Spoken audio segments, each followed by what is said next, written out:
මේ වීඩියෝෙන් අපි කතා කරමු virtual machine එකක් ලේසියෙන්ම create කරගන්නේ කොහොමද කියලා free software use කරලා. ඉතින් ගොඩක් කට්ටිය දන්න topic එකක් වෙන්න පුළුවන්. හැබැයි කවුරුහරි දන්නේ නැති කෙනෙක් ඉන්නවනම් එයාට වැදගත් වෙයි කියලා හිතලා මේ වීඩියෝ එක create කරන්නේ මම. ඉතින් මුලින්ම අපි software එක download කරගන්න ඕනේ. එතකොට ඔයාට ඕනෙම වාගේ web browser එකක් use කරන්න පුළුවන්. අපි මෙතෙන්දී use කරන්නේ virtual box කියන software එක. ඊට අමතරව VMware වගේ premium නැත්නම් paid softwares තියෙනවා. ඒවා වෙනම කැමති නම් purchase කරන්න පුළුවන්. ඉතින් මෙතෙන්දී අපි free tool එක use කරන ඉඳලා virtual box කියලා ඔයාලට search කරන්න පුළුවන්. ඊට පස්සේ පළවෙනිට මෙන්න ඒගොල්ලන්ගේ official site එක. ඒක අනිවාර්යෙන් බලන්න. ඒකෙන් download කරගන්න කියලා. ඉතින් site එක open කරගන්න තියෙන්නේ. එතෙන්දී ඔයාලට options කීපයක් තියෙනවා. ඉතින් මෙතෙන්දී Windows host එක තමයි ගොඩක් කට්ටිය use කරන්නේ. නිකන් හරි Linux නැත්නම් Mac OS use කරනවා. ඔයාලට ඒක උඩ click කරලා ඒක download එක start කරගන්න පුළුවන්. ඉතින් මම Windows එකේ ඉඳන් Windows එක click කරනවා. ඊට පස්සේ download එක start වෙනවා. මෙතෙන්දී මම දැන් already download කරලා තියෙන. ඉතින් මම මේක cancel කරනවා. ඊට පස්සේ අපිට කැමති operating system එක download කරගන්න ඕනේ. ඉතින් මම මෙතෙන්දී Ubuntu තමයි use කරන්නේ. ඒතර ඔයාලට පුළුවන් Ubuntu download කියලා search කරන්න.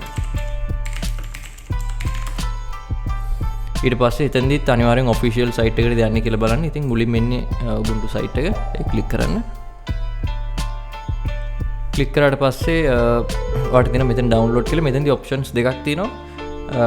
LTS කියන version එක ගත්තොත් long term support එකක් තියෙනවා 2027 ඒප්‍රිල් වෙනකම්ම තියෙනවා. එහෙම නැත්නම් normal version එක ගත්තොත් ඒක 2023 ජුලයි වලින් ඉවරයි. ඉතින් අපි LTS version එක ගමු. මෙතන download එක click කරන්න. ඊට පස්සේ ඔයාගේ download එක start වෙන්න ඕනේ. හරි මගේ download එක start වුණා. දැන් මම Ubuntu file එකත් already download කරලා තියන් ඉන්නේ. ඉතින් මම මේ දෙකම cancel කරනවා. හරි දැන් අපිට පුළුවන් මුලින්ම virtual box එක install කරගන්න. ඉතින් download කරගත්ත software එක ඔයාලට තියෙන open කරගන්න. open කරලා පස්සේ next කරන්න පුළුවන් installation එකට. එතනදී path එකේම තියෙන ඒකත් next කරන්න පුළුවන්. ඊට පස්සේ network interfaces ටික install කරන්න හදන ඒකත් yes කරලා next කරලා ඊට පස්සේ install එක click කරන්න පුළුවන්. දැන් installation එක වෙන ගමන් තියෙන්නේ. හරි දැන් මගේ installation එක ඉවරයි. ඉතින් ඔයාලට පුළුවන් මෙතන open tick එක select කරලා එහෙම finish එක click කරන්න. හරි open වුණාට පස්සේ ඔයාලට මේ වගේ interface එකක් තමයි තියෙන්නේ. ඉතින් මෙතෙන්දී මුලින්ම අපි අලුත් virtual machine එකක් create කරන ඉඳලා ඔයාලට new icon එක උඩ click කරන්න පුළුවන්. click කරලා ඔයාලට කැමති name එකක් දෙන්න පුළුවන්. දැන් අපි අද Ubuntu use කරන ඉඳලා මම Ubuntu workstation කියන WS කියලා දාගන්නවා.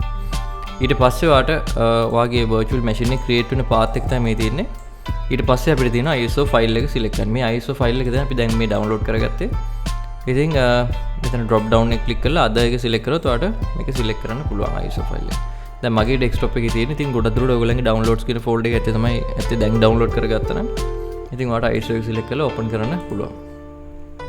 හරි ISO file එක select කරගත්තට පස්සේ ඔයාලට තියෙන්නේ next එක click කරන්න. ඉතින් මෙතෙන්දී මම next කරන්න කලින් ඔයගොල්ලන්ට කියන්න ඕනේ මෙතෙන් තියෙනවා lazying install කරන්න option එකක්. ඒක තමයි දැන් මෙතන tick එක දැම්මොත් අපි skip වෙනවා ඒ option එක. හැබැයි අපි tick එක නොදා ගියොත් එහෙම lazying install කරගන්න පුළුවන්. හැබැයි මම අද ඔයගොල්ලන්ට tick එක දාලා සම්පූර්ණයෙන් select කරලා manual install කරන විදිහ තමයි පෙන්නන්නේ. ඉතින් අපි next එක click කරමු. ඊට පස්සේ වගේ RAM එකේ allocate කරගන්න තියෙන RAM එක කොච්චරක් මේ virtual machine එකට දෙනවද කියලා. ඉතින් සාමාන්‍යයෙන් 8GB වගේ RAM එකක් තියෙනවා නම් ඔයාලට 2GB වගේ memory එකක් මේකට allocate කරන්න පුළුවන්. 16GB වගේ තියෙනවා නම් 4GB වුණත් ඔයාලට පුළුවන්. මම මෙතෙන්දී 4GB allocate කරනවා. ඊට පස්සේ processor count එක එහෙම තියන්න පුළුවන්. නැත්නම් processor count එක වැඩි ගන්නත් පුළුවන්. ඊට පස්සේ අපි next එක click කරමු. ඊට පස්සේ තියෙනවා ඔයාගේ hard drive එකේ capacity එක select කරන්න. ඉතින් මෙතෙන්දී දැන් dynamic allocation එකක් තමයි වෙන්නේ. ඉතින් දැන් select කරලා මේ amount එක දැම්ම ඔයාගේ hard එකෙන් ඒ ගාන අඩු වෙන්නේ නැහැ. ඉතින් ඒකෙන් හින්දා ඔයා use කරන ප්‍රමාණයට තමයි ඒක අඩු වෙගෙන යන්නේ. ඉතින් 25GB හොඳටම ඇති. අපි 30GB උනත් select කරන්න පුළුවන්. මම මෙතෙන් 30GB allocate කරගන්නවා. ඊට පස්සේ next එක click කරනවා. ඊට පස්සේ අපේ settings ටික අපි select කරලා ඉවරයි. දැන් මෙතන තියෙන finish එක click කරන්න. හරි දැන් virtual machine එක create කරගෙන ඉවරයි අපි. දැන් තියෙන අපිට start කරන්න. ඔයාලට පුළුවන් මෙතන start button එක උඩ click කරලා start කරගන්න machine එක.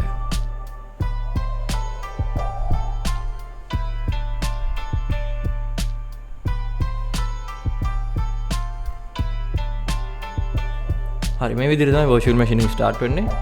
ඉතින් ඔයගලන්ට පුළුවන් මේ විදිහට ඇඩ්ජස්ට් කරගන්න size එක. ඊට පස්සේ මුලින්ම මේ ඉන්ටර්ෆේස් එක උඩ ක්ලික් කරන්න. කළු පාට තියෙන ඉන්ටර්ෆේස් එක උඩ ක්ලික් කරලා ඔයාලට පුළුවන් කීබෝඩ් එකෙන් ඒක වෙනස් කරගන්න මොකක්ද කරන්න ඕනේ කියලා.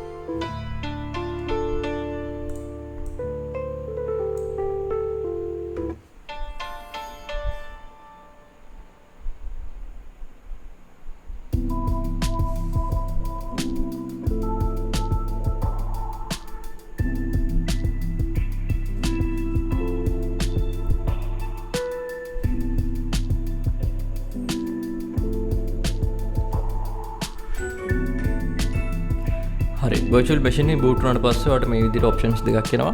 try කරන්න ඕනේ එහෙම නැත්නම් install කරන්නද ඕන කියලා. ඉතින් මෙතනදී අපි installation එකට යමු.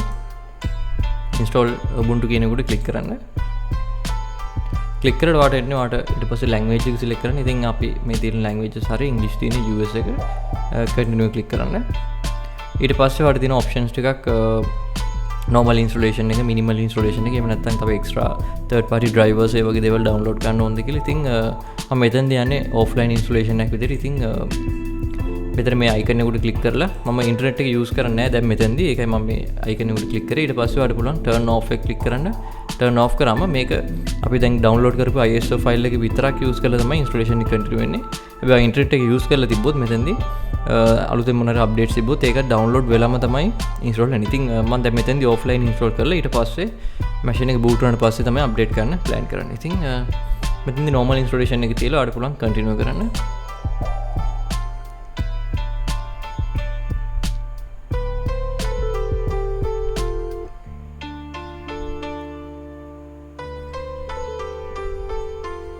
ඊට පස්සේ තියෙන වගේ hard drive එක select කරගන්න. ඉතින් දැන් අපි මෙතන use කරන්නේ අලුත් hard drive එකක්. ඉතින් ඒකෙන් අපි දැන් create කරපු එක. ඒකෙන්ද erase disk කියන option එකෙන් තමයි මම යන්නේ. ඒක select කරලා එහෙම ඔයාලට install now එක click කරන්න පුළුවන්. මෙතන දිවන්නේ සම්පූර්ණයෙන්ම ඔයාගේ දැන් create කරපු drive එක format කරලා ඒගොල්ලෝ අලුතෙන් partitions create කරලා තමයි මේ installation එක continue කරන්නේ. ඊට පස්සේ ඔයාගේ net time zone එක select කරන්න පුළුවන්. මම මෙතන ශ්‍රී ලංකාව select කරලා continue කරනවා. ඊට පස්සේ ඔයාලට නමක් දාගන්න පුළුවන් virtual වගේ නමයි ටික දෙන්න පුළුවන්. ඉතින් මම මෙතනදී user කියලා දානවා. ඊට පස්සේ password එකකුත් enter කරගන්න ඕනේ. ඉතින් හරි short password එකක් දැම්ම අපි continue කරමු.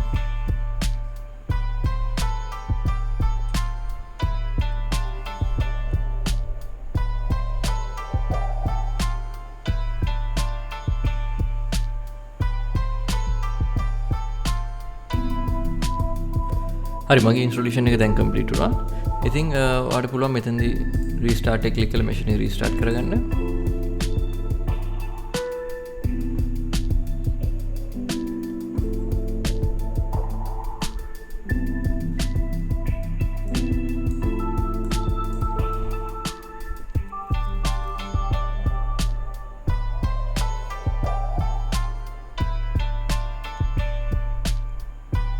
හරි දැන් මගේ installation එක සම්පූර්ණයෙන් ඉවරයි. ඉතින් machine එක boot වෙලා තියෙන්නේ. අපිට පුළුවන් මුලින්ම log වෙන්න. එතකොට ඔයා දාපු password එක enter කරලා ඔයාලට machine එක ඇතුළට log වෙන්න පුළුවන්. හරි මුලින්ම open වුණාම ඔයාලට මේ විදිහට තමයි interface එක බලන්න පුළුවන්. ඉතින් මෙතෙන්දී ඔයාලට ඔය කැමති නම් accounts මොනවද තියෙනවා නම් ඒවා add කරන්න පුළුවන්. ඉතින් නැත්තම් skip කරන්න පුළුවන්. මෙතෙන්දී live patches ටික enable කරගන්න පුළුවන්. මෙතෙන්දී වෙන්නේ machine එක on එකේ තියෙද්දිම ඔයාලට patches apply කරන්න පුළුවන්. kernel එකට වගේ patches apply කරන්න පුළුවන්. ඉතින් ඒකත් කැමති නම් setup කරන්න පුළුවන්. එහෙම නැත්නම් next කරන්න පුළුවන්. diagnose information මොනවාරි send කරන්න කැමති තමයි. ඉතින් මම මෙතන no කරලා next කරනවා. ඊට පස්සේ ආපහු next එක click කරන්න. ඊට පස්සේ done එක කරාට පස්සේ සම්පූර්ණයෙන්ම machine එක ready.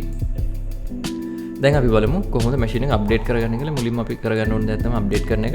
ඊට පස්සේ තමයි machine එක smoothly run වෙන්න ගන්නේ. virtual machine එකට එන guesters වගේ දේවල් ඔක්කොම install වුණාට පස්සේ තමයි machine එක smoothly run වෙන්නේ. ඉතින් මුලින්ම ඔයාලට කරන්න තියෙන්නේ මෙතන activity කියන එකට click කරන්න පුළුවන්. click කරලා ඔය terminal කියලා type කරොත් ඔයාගේ terminal එක open කරගන්න පුළුවන්. ඉතින් මුලින්ම ඔයා බලන්න ඔයාගේ internet connection එක වැඩද කියලා. ඒකට අපිට පුළුවන් ping command එක use කරන්න. ping google.com. ඉතින් ping එක enter කරාට පස්සේ ඔයාගේ replies එනවා කියන්නේ ඔයාගේ connection එක වැඩ. ඊට ප්‍රශ්න නැහැ. ඊට පස්සේ ඔයාලට පුළුවන් ඒකෙන් exit වෙන්න control එකයි C එකයි press කරලා. ඊට පස්සේ මම clear කරගන්නවා terminal එක. ඊට පස්සේ මුලින්ම තියෙන අපිට මැෂින් එක අප්ඩේට් කරගන්න. එතකොට පුළුවන් sudo කියන්නේ root account එක අපි use කරන්නේ. ඉතින් sudo apt get update. මෙතන තියෙන්නේ අපේ repositories ටික update වෙන එක වෙන්නේ. ඉතින් මේ command එක use කරලා අපි update කරගමු. ඊට පස්සේ ඔයා දාපු password එක දැන් අපි log වෙන්න use කරපු password එක enter කරන්න කියනවා. ඉතින් ඒක enter කරන්න පුළුවන් ඔයාලට. හරි දැන් මගේ අප්ඩේට් එක රන් වෙලා ඉවරයි. ඊට පස්සේ අපිට use කරන්න පුළුවන් අපව sudo apt get upgrade කියලා command එක. මේ command එක use කරාම තමයි සම්පූර්ණයෙන්ම fresh update එක install වෙන්නේ. ඉතින් අපි ඒක run කරමු දැන්. මෙතෙන්දී ඔයාලට පෙන්නනවා මේ තියෙන්නේ high speed දෙකක 602 MB archives ටික download වෙනවා මෙතෙන්දී. ඊට පස්සේ ඔයාලට මෙතෙන්දී ඔයාලගේ data තියෙනවා නම් connection එක හොඳයි නම් ඔයාලට පුළුවන් Y එක press කරලා yes කරන්න. එතකොට ඔයාගේ download එක start වෙනවා.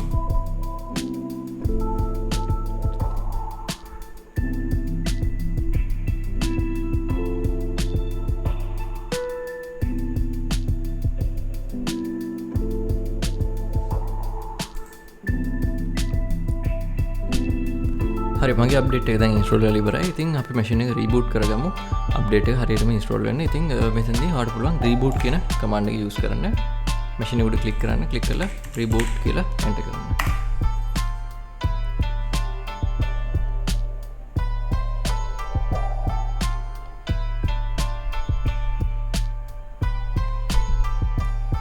ඊට පස්සේ කලින් වගේම ඔයාලට ඔයා එන්ටර් කරපු පාස්වර්ඩ් එක එන්ටර් කරලා ලොග් වෙන්න පුළුවන්.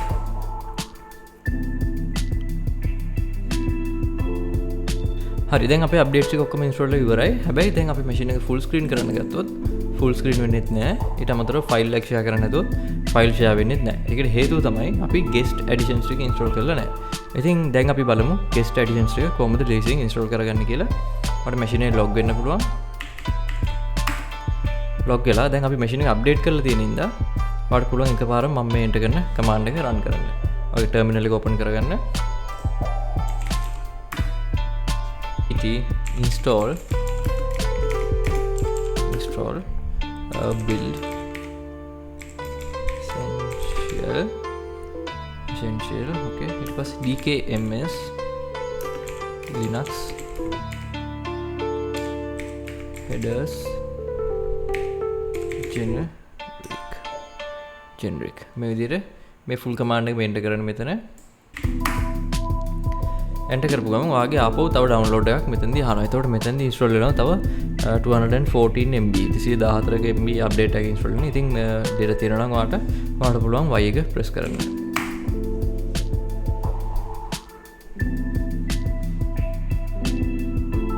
අප්ඩේට් එකත් ඉන්ස්ටෝල් වෙලා ඉවරයි. ඉතින් ඊට පස්සේ මට තියෙන්නේ ටර්මිනල් එක ක්ලෝස් කරලා මෙතන ඔයාලට පුළුවන් device එක උඩ ක්ලික් කරලා insert guest addition cd image කියන එකට ක්ලික් කරන්න. ක්ලික් කරාට පස්සේ වාගේ home folder එක open කරන්න. open කරාට පස්සේ ඔයාලට මෙතන බලන්න පුළුවන් මේ mount වෙච්ච cd drive එක වගේ ISO එක. ඉතින් මේක ක්ලික් කරලා ඊට පස්සේ ඔයාලට තියෙන මෙතන auto run sh කියන මේ ෆයිල් එක. ඉතින් මේක right click කරලා ඔයාලට පුළුවන් run as a program එක ක්ලික් කරන්න. ක්ලික් කරාට පස්සේ ආපහු ඒක terminal එකෙන් run වෙනවා. ඉතින් වාගේ අර අපි select කරගත්ත password එක මෙතනදී enter කරන්න පුළුවන්. ඉතින් restart කරගන්න ඕනේ. power icon එකට ක්ලික් කරලා power off එකට ගිහලා restart එක ක්ලික් කරන්න. ඉතින් තව එකපාරක් machine එක අපි turn off කරන්න ඕනේ. turn off කරලා අපි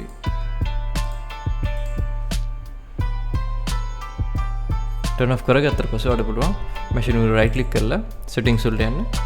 settings වලට ගිහලා display section එක ඇතුලේ ඔයාලට තියෙනවා මෙතන enable 3D acceleration කියන එකට ඒ click tick එකක් දාන්න. tick එක දාලා මෙතන ඔයාලට පුළුවන් memory එක වැඩි කරන්න. ඉතින් මම 128 MB එකම select කරලා okay කරනවා. okay කරලා machine එක start කරගන්න පුළුවන්.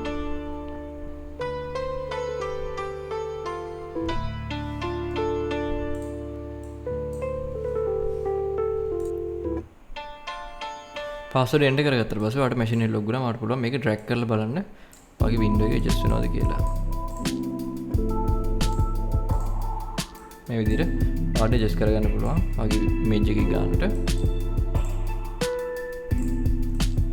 ප්‍රශ්න නැතුව image එක වැඩ කරනවා. අපේ guest එක install වෙලා ඉවරයි දැන්. ඒකට drivers උත් හරි. ඊට පස්සේ ඔයාලට පුළුවන් folder share කරන්න කිසි ප්‍රශ්නයක් නැතුව. ඉතින් මේ විදිහට තමයි ඔයාලට machine එක ලේසියෙන්ම install කරගන්න තියෙන්නේ. ඉතින් අපි එහෙනම් තවත් වීඩියෝ එකකින් හම්බෙමු.